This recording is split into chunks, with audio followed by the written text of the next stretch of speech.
കരിപ്പൂരിൽ നിന്നും ദോഹയിലേക്കുള്ള വിമാനം വൈകുന്നതിൽ പ്രതിഷേധവുമായി യാത്രക്കാർ. രാവിലെ 9:35 ദോഹയിലേക്ക് പുറപ്പെടേണ്ട എയർ ഇന്ത്യ എക്സ്പ്രസ് വിമാനമാണ് വൈകുന്നത്. ഷഹദ് റഹ്മാൻ മലപ്പുറത്ത് വിവരങ്ങൾ നൽകാനുണ്ട്. ഷഹദ്, 9:30 പുറപ്പെടേണ്ടുന്ന വിമാനം അത് ഇപ്പോൾ 11:45 ഇതുവരെ പുറപ്പെട്ടിട്ടില്ല എന്നാണോ?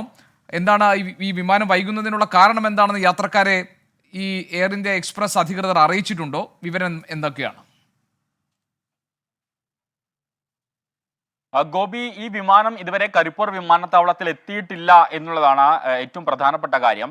കാരണം പ്രധാനമായിട്ടും ഈ വിമാനത്താവള അധികൃതരുമായി നമ്മൾ ബന്ധപ്പെടുന്ന ഘട്ടത്തിൽ അനൌദ്യോഗികമായിട്ട് അവർ പറയുന്നത് കാലാവസ്ഥയിലുണ്ടായ മാറ്റം അല്ലെങ്കിൽ കാലാവസ്ഥ അനുകൂലമല്ല എന്നുള്ളൊരു കാര്യമാണ്. എന്നാൽ അതേ സമയത്ത് മറ്റ് വിമാനങ്ങളൊക്കെ തന്നെ കരിപ്പൂർ വിമാനത്താവളത്തിൽ വന്നിറങ്ങുന്നുമുണ്ട്. അപ്പോൾ എന്തുകൊണ്ടാണ് ദോഹയിൽ നിന്ന് ഈ വിമാനം കരിപ്പൂർ വിമാനത്താവളത്തിൽ എത്താത്തത് എന്നത് സംബന്ധിച്ച് ഒരു വ്യക്തത നിലവിലെ സാഹചര്യത്തിലില്ല. യാത്രക്കാരെ സംബന്ധിച്ച് രാവിലെ പുറപ്പെടേണ്ട വിമാനമാണ്. അവർ നേരത്തെ കാലത്ത് തന്നെ വിമാനത്താവളത്തിൽ എത്തിയിട്ടുണ്ട്. എല്ലാ പരിശോധനകളും പൂർത്തിയാക്കി അവിടെ കാത്തിരിക്കുകയുമാണ്.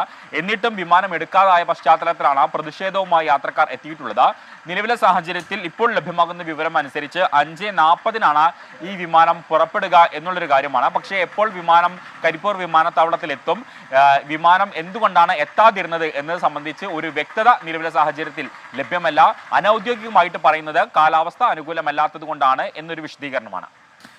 ശരി, കാലാവസ്ഥ പ്രതികൂലമായതാണ് വിമാനം ഇപ്പോഴും ഈ കരിപ്പൂരിൽ എത്താത്തതിനുള്ള കാരണമായി പറയുന്നത്. ദോഹയിലേക്കുള്ള വിമാനം വൈകുന്നതിൽ പക്ഷേ യാത്രക്കാർക്ക് പ്രതിഷേധമുണ്ട്.